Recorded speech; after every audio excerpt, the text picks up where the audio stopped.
नमस्कार दोस्तों, जय गणेश। कैसे हैं आप सब? आप सबका बहुत बहुत स्वागत है हमारे YouTube चैनल प्रेसाइज ज्योतिष बाय दीपेंद्र शुक्ला।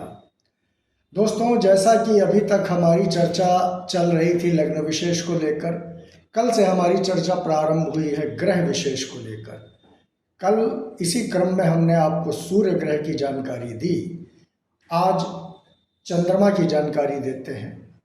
चंद्रमा जो कि बहुत ही विनम्र ग्रह, आकाशीय संसद में चतुर्थ भाव का स्वामी और रानी की पदवी लिए हुए बैठा है। हमारी माता का कारक, संपूर्ण भोग विलास का कारक शुक्र के बाद, और जितने भी भौतिक सुख है, वाहन, चतुर्थ भाव मालिक ही होता है वाहन का, सुख समृद्धि का, माता का। तो चंद्रमा लज्जा का, करुणा का, दया का, सबका कारक है।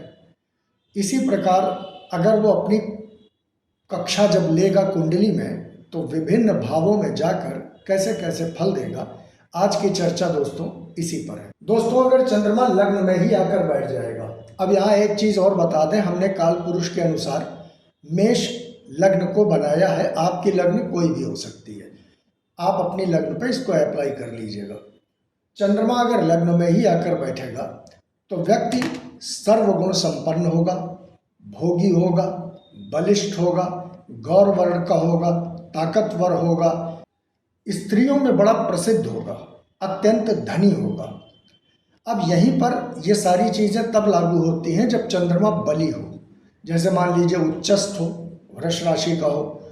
अब अगर यहीं पर चंद्रमा क्षीण हो गया या पाप ग्रहों से दृष्ट हो गया, तो उस कंडीशन में कुछ न कुछ कमियां आ जाएंगी। जैसे मेष राशि में अगर चंद्रमा बैठा होगा, यानी इसी एक नंबर में बैठा होगा, उस कंडीशन में व्यक्ति थोड़ा सा हल्का सा भीरू हो जाएगा, थोड़ा सा डरपोक हो जाएगा। अब इसी क्रम में अगर अग्नि तत्व की राशि में बैठा होगा, मेष में, सिंह में या धनु में, तो अत्यंत बलवान हो जाएगा, बहुत तरक्की करेगा वो बच्चा। लेकिन अगर कन्या, कुंभ और तुला का होगा तो तरक्की तो करेगा, लेकिन जैसे होता नहीं कि मतलब तरक्की करने के लिए एक बार गाड़ी चली तो वो चलती ही चली गई, उसकी गाड़ी रुकती चली जाएगी। और अगर कहीं वो नीचस्थ हुआ, यानी वृश्चिक राशि में हुआ, तब तो फिर मतलब वो सारी चीज़ें बर्बादी हो जाएंगी। क्यों? क्योंकि नीच का चंद्रमा नीच के फल देना शुरू कर देगा। इसी प्रकार अगर चंद्रमा दूसरे भाव में आ जाए, जातक सुंदर होगा, परिवार का पूरा सुख भोगेगा, धनी होगा, कौटुंबिक सुख उसको पूर्ण मिलेगा। 18वें वर्ष में उसको राज्याभिषेक टाइप का, जैसे पुराने ज़माने में राज्याभिषेक होता था ना, तो अब वो चलन तो ख़त्म हो गया। अब इस कंडीशन में क्या होगा, जैसे कोई स्कूल है, उसमें बच्चे ने टॉप किया, तो उसकी दो सूरतें हैं। या तो उसी स्कूल का हेडमास्टर उसको फूलों की माला पहना दे या उसको प्रशस्ति पत्र दे दे, तो ये भी एक प्रकार से राज्य से सम्मान हुआ, या अपने स्कूल के जो टीचर्स हैं उनसे सम्मान हुआ। लेकिन उसी बच्चे का नामांकन हो गया कि प्रदेश के माननीय मुख्यमंत्री जी के द्वारा उसको प्रशस्ति पत्र मिलेगा और पारितोषिक भी मिलेगा, तो ये हुआ राज्य से सम्मान। अब अगर चंद्रमा बली हो तो उसका रूप ऐसा होगा कि अप्सराओं को भी मोहित कर ले। द्वितीय भाव में मंगल और चंद्रमा दोनों निष्फल हो जाते हैं। मेष, वृष, कर्क, वृश्चिक और मकर राशि का चंद्रमा जो है ये शुभ फलदायी होता है। क्षीण चंद्रमा पूर्वार्जित संपत्ति को भी नष्ट कर देता है। लेकिन कुल मिला के अगर मोटे तौर पे बात की जाए तो दूसरे भाव का चंद्रमा बहुत शुभ होता है, फलदायी होता है। अब दोस्तों, अगर चंद्रमा उठ के तीसरे भाव आ जाए तो कुंडली का ये पराक्रम भाव होता है। पराक्रम भाव में जब चंद्रमा पहुंचेगा तो अपने भाइयों से ये बहुत प्यार पाने वाला होगा, यानी इसके जितने भाई बहन होंगे वो इसको बहुत प्यार करेंगे। लेकिन ये अपने आप में अपने बंधु बांधवों से, भाई बहनों से कहीं ना कहीं एक द्वेष रखेगा। क्योंकि वहाँ पर जाकर वो पराक्रमी हो गया, तो उसको अपने पराक्रम पे, अपने शौर्य पे, अपने पुरुषार्थ पे कहीं ना कहीं अहंकार का अनुभव होगा। इसलिए वो अपने भाइयों से अपने को श्रेष्ठ मानेगा, लेकिन भाई बहन इसके बहुत प्रेम करेंगे इसको। चंद्रमा अगर शुभ राशि में हो तो काव्य प्रेमी होगा। जैसे तमाम लोग होते हैं, हर आदमी तो नहीं हो पाता, लेकिन कुछ लोग होते हैं जो जन्मजात कवि बन के निकलते हैं। अब जैसे डॉक्टर कुमार विश्वास को ही देख लीजिए, वो कवि हैं, वो उनके नैसर्गिक गुण हैं। अब अगर राहु और केतु के साथ चंद्रमा बैठ जाए तो ऐसा व्यक्ति अत्यंत धनी हो जाता है। क्यों? क्योंकि तीसरे भाव में राहु केतु अत्यंत जागृत हो जाते हैं, और जब चंद्रमा का साथ मिलेगा तो तीसरा भाव जागृत हो जाएगा। अगर जातक लग्नेश या खष्ठेश के साथ, यानी अगर छठे भाव का स्वामी चंद्रमा के साथ बैठ जाए या लग्नेश चंद्रमा के साथ बैठ जाए तो उसको श्वास रोग हो जाता है, सांस की बीमारी हो जाती है। 36वें वर्ष में राजदंड मिलने के योग बन जाते हैं। ऐसा जातक विमाता युक्त भी हो सकता है। तो लेकिन अगर चंद्रमा तीसरे भाव बैठेगा तो कुल मिला के लब्बो-लुआब ये है कि वो ज़्यादा फल देगा, नुकसान बहुत थोड़ा करेगा। इसी प्रकार दोस्तों, अगर चंद्रमा चौथे भाव में आकर बैठ जाए तब क्या होगा?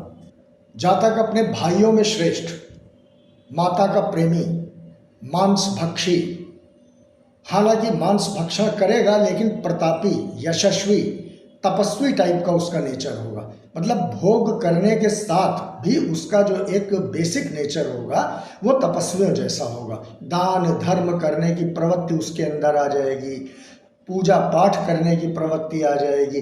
वो भले खुद कोई सुख न भोगे, लेकिन उसकी प्रवृत्ति ऐसी होगी कि मेरे घर में होना सब चाहिए। जैसे डाइनिंग टेबल होनी चाहिए, मैं भले उस पर खाना ना खाऊं, मेरे घर में एसी होना चाहिए, टेलीविज़न बड़ा होना चाहिए, भले मैं उसको देखूं या ना देखूं। ऐसी एक प्रवृत्ति उसकी निर्धारित हो जाएगी। अब अगर यहीं पर चंद्रमा क्षीण हो, निर्बल हो, शत्रु ग्रह के साथ हो, पाप ग्रह के साथ हो, या शत्रु ग्रह या पाप ग्रह से दृष्ट हो, तो फिर वाहन वगैरह या सुख वगैरह में कमी हो जाएगी। 32वें वर्ष में उसको पुत्र लाभ, ये 22वें वर्ष में भी हो सकता है, 32वें वर्ष और 22वें वर्ष में उसको पुत्र लाभ होगा। 36वें वर्ष में माता को कष्ट हो सकता है। चौथे भाव में अगर चंद्रमा के साथ बुध आ जाए तो चंद्रमा के फल भी निष्फल हो जाते हैं। ये एक बिल्कुल शास्त्रगत बात है कि जैसे वृश्चिक लग्न की कुंडली में अगर लग्नेश दूसरे चला जाए, यानी मंगल दूसरे भाव बैठ जाए, तो दूसरे भाव में गया मंगल निष्फल हो जाता है। अब दोस्तों, अगर चंद्रमा पंचम भाव आ जाए, पंचम भाव कुंडली की मूल त्रिकोण राशि है। पंचम भाव वैसे ही बड़ा शुभ होता है क्योंकि त्रिकोण होता है, और चंद्रमा जैसा शुभ प्लैनेट। अब यहाँ पर शुभता की बात बता दें कि कृष्ण पक्ष के अष्टमी से लेकर और शुक्ल पक्ष की अष्टमी तक का चंद्रमा जो है वो क्षीण चंद्रमा कहलाता है, निर्बल चंद्रमा कहलाता है। और शुक्ल पक्ष की अष्टमी से लेकर और कृष्ण पक्ष की अष्टमी तक का चंद्रमा बली चंद्रमा कहलाता है, ताकतवर चंद्रमा कहलाता है। अब अगर ताकतवर चंद्रमा आके पंचम भाव में बैठा यहाँ पर, तो समस्त प्रकार के सुख जातक को देगा। कैसे कैसे सुख? शिक्षा बहुत अच्छी हो जाएगी, सूर्य के समान तेजस्वी हो जाएगा, विलक्षण हो जाएगा, गोरा हो जाएगा, तीक्ष्ण बुद्धि का हो जाएगा, स्मरण शक्ति बहुत तेज हो जाएगी। लेकिन यहाँ पर अगर गुरु के साथ बैठ जाए तो संतान की हानि होगी, संतान में बाधा आएगी। अगर इस पंचम भाव में स्त्रियों की या लड़कियों की कुंडली में चंद्रमा बैठा है तो वो लड़कियां और स्त्रियां बड़ी चंचल हो जाएंगी। पाप ग्रह से अगर युक्त या दृष्ट हो तो संतान रहित हो जाएगा और कलही हो जाएगा। तो ये फल होता है अलग अलग भावों में उसी ग्रह के बैठने का। अब दोस्तों, इसी क्रम में अगर छठे आ जाए चंद्रमा तब क्या फल होगा? जातक प्रतापी होगा, शत्रुओं पर विजय पाने वाला होगा, मंदाग्नि हो सकती है, नेत्र रोगी, क्रोधी, काम में पीड़ित। अगर पूर्ण चंद्र या बली चंद्रमा हो तो शत्रुओं पर विजय पाने वाला। अगर केतु और राहु के साथ छठे भाव बैठ जाए तो अकारण झगड़ा करने वाला और झगड़े से दंड भी पाने वाला। मिथुन, कन्या, धनु और मीन राशि का जो चंद्रमा होता है वो कफ विकार देता है, और एक जैसे अस्थमा की बीमारी नहीं होती वो उसको हो जाएगी। हाँ, यहाँ पर एक चीज़ बड़ी विशेष है जो हमेशा ध्यान रखनी चाहिए। अगर किसी की कुंडली में चंद्रमा छठे बैठा है तो उसको जल से बहुत सावधान रहना चाहिए, क्यों? क्योंकि चंद्रमा जल तत्व की राशि है और वो छठे जाके बैठेगी तो पानी में उसको कष्ट हो सकता है। अब अगर चंद्रमा उठ के 7वें भाव आ जाए तो वो जातक जमीनी धंधे करने वाला होगा, स्त्री के वश में रहेगा, लेकिन पैसा खूब कमाएगा। क्यों? पैसा इसलिए कमाएगा कि जब चंद्रमा सप्तम भाव में जाके बैठेगा तो सप्तम भाव डेली वेजेस की राशि होती है, भाव होता है। शनि अगर चंद्रमा के साथ आकर बैठ जाए तो विवाह होने में बड़ा विलंब होता है। राहु के साथ बैठ जाए तो भी विवाह होने में बड़ा विलंब होता है। हाँ, और अगर शनि के साथ बैठ जाए तो ऐसा व्यक्ति अपनी उम्र से अधिक आयु वाली स्त्री से विवाह करने का इच्छुक होता है, या ये कह लें कि उसका विवाह ही अपने से बड़ी उम्र की लड़की के साथ होता है। अब अगर इसी क्रम में चंद्रमा 8वें आकर बैठ जाए तो यहाँ पर काल पुरुष के अनुसार ये उसकी नीच की राशि हो गई। जातक अत्यंत क्रोधी होगा, झगड़ा करने के लिए आतुर होगा, निरुद्यमी होगा, यानी काम बहुत कम करेगा, आज का काम कल पर टाल देने की उसकी बुरी प्रवृत्ति होगी। ईर्ष्यालु, नेत्र रोगी, लोभी, कृपणी यानी कंजूस बहुत होगा। लेकिन यहाँ पर फिर वही जैसा छठे भाव में बताया था, यहाँ भी जल से पीड़ा होने के संकेत और योग बड़े प्रबल मिलते हैं। अब अगर यहीं पर चंद्रमा मान लीजिए उच्च का हो गया, ये प्रॉब्लम्स तब भी रहेंगी। लेकिन अगर नीच का हो गया, पाप ग्रह के साथ हो गया, पाप ग्रह से दृष्ट हो गया, तो इन सारी बातों में इजाफा हो जाएगा, बढ़ोतरी हो जाएगी। 36वें और 40वें वर्ष में महाकष्ट होने के संकेत मिलते हैं। इसलिए यहाँ पर बैठे हुए चंद्रमा वाले को जलाशय, पोखरा, नदी, नाला, झरना इन सब के पास नहीं जाना चाहिए। अब इसी कंडीशन में अगर चंद्रमा कुंडली की मूल त्रिकोण राशि यानी त्रित्रिकोण में आकर नवम भाव में बैठेगा तब क्या होगा? अब नवम भाव तो अत्यंत शुभ भाव होता ही है पंचम की तरह। पंचम से भी शुभ भाव नवम होता है। जातक धर्मात्मा होगा, अपने पिता का आज्ञाकारी होगा, बहुत पुरुषार्थी होगा, दान देने की उसकी नैसर्गिक प्रवृत्ति होगी और समस्त सुखों से परिपूर्ण होगा। विदेश यात्राएं बहुत करेगा, खासकर जलयान से और हवाई मार्ग दोनों से उसको विदेश यात्राएं बहुत होंगी। यहाँ पर संपूर्ण सुख का भोग करेगा।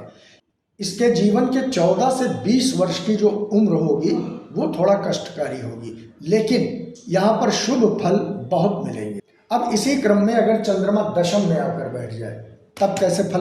जातक धर्मात्मा होगा, बंधु बांधवों का बड़ा प्रेमी होगा, खर्चीला होगा, उद्यमी होगा, जिस काम में हाथ डालेगा उसको सफलता मिलेगी, लेकिन शुभ ग्रह से दृष्ट हो तब। लेकिन अगर चंद्रमा चर राशि में हुआ तो व्यवसाय में अस्थिरता आ जाएगी। इसके जीवन में 27 से और 43 साल की उम्र तक का जो समय होता है, इसमें इसको विशेष धन लाभ की प्राप्ति होती है। अब इसी क्रम में दोस्तों चंद्रमा अगर एकादश भाव आके बैठ जाए, एकादश भाव समस्त इच्छा पूर्ति का भाव होता है। जातक धनी होगा, समस्त प्रकार के सुखों को भोगेगा क्योंकि ये भाव अच्छा है। अपने बड़े भाइयों से इसका बड़ा प्रेम रहेगा, अपने जितने भी रिश्तेदार हैं उनसे इसका बड़ा प्रेम रहेगा। तपस्वी होगा, दानी होगा, उद्यमी होगा, बहुत सारी चीज़ों का कलेक्टर होगा, यानी जैसे होता नहीं कि महंगी महंगी चीज़ें रखने का शौक़ हो, और एक रखने का शौक़ तो हो लेकिन दूसरों के देने की भी प्रवृत्ति हो जाती है। समस्त भौतिक सुखों का प्राप्ति यहाँ पर योग बन जाता है। चंद्रमा अगर शुक्र के साथ है तो तमाम विद्याओं का जानकार होगा। जैसे तमाम लोग होते हैं कि वो उर्दू भी पढ़ लेते हैं, हिंदी भी पढ़ लेते हैं, तमिल भी पढ़ लेते हैं और बांसुरी भी बजा लेते हैं, तबला भी बजा लेते हैं, तमाम प्रकार की विद्याओं का जानकार होगा। 27वें वर्ष में राज्य सम्मान मिलेगा और 50वें वर्ष में पुत्र लाभ होगा। अब देखिए यहाँ पर पुत्र लाभ का मतलब क्या है कि ऐसा नहीं कि 50वें वर्ष में उसको पुत्र प्राप्त होगा या पैदा होगा, ऐसा नहीं। पुत्र अगर मान लीजिए 50वें वर्ष में आया जातक और उसका पुत्र किसी बहुत अच्छी सरकारी नौकरी में लग गया या किसी बड़ी कंपनी में CEO हो गया तो वो भी पुत्र से लाभ ही है। तो इसलिए एकादश का चंद्रमा बहुत अच्छे लाभ देता है। हाँ, लेकिन मैंने पहले भी एक एपिसोड में बताया है, एकादश का चंद्रमा रोज आमदनी नहीं देता है। इसी प्रकार अगर चंद्रमा द्वादश हो जाए तब क्या होगा? अब जातक स्वजन विरोधी हो जाएगा, झगड़ालू हो जाएगा, स्त्रियों से विरक्त हो जाएगा, स्त्रियों के प्रति द्वेष रखने वाला हो जाएगा, बात बात पर झगड़ा करने वाला होगा, कृपण होगा और दूसरों के लिए कृपण होगा, अपने लिए खर्चीला होगा और निरुद्यमी हो जाएगा।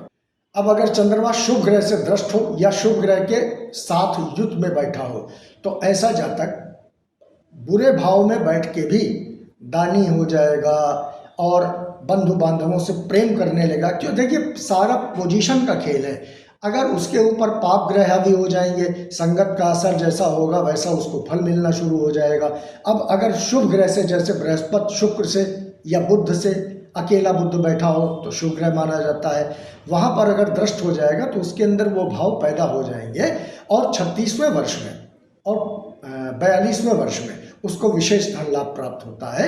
लेकिन 12वें का चंद्रमा अच्छे फल के बजाय बुरे फल ज़्यादा देता है। तो दोस्तों इसी प्रकार से अलग अलग भावों में जाकर वो ग्रह चाहे शुभ हो चाहे अशुभ हो, चाहे पाप ग्रह हो चाहे क्रूर ग्रह हो, अलग अलग भावों में जाकर अलग अलग फल देता है। तो दोस्तों आज आपने समझा कि चंद्रमा अलग अलग भावों में जाके कैसे फल देगा।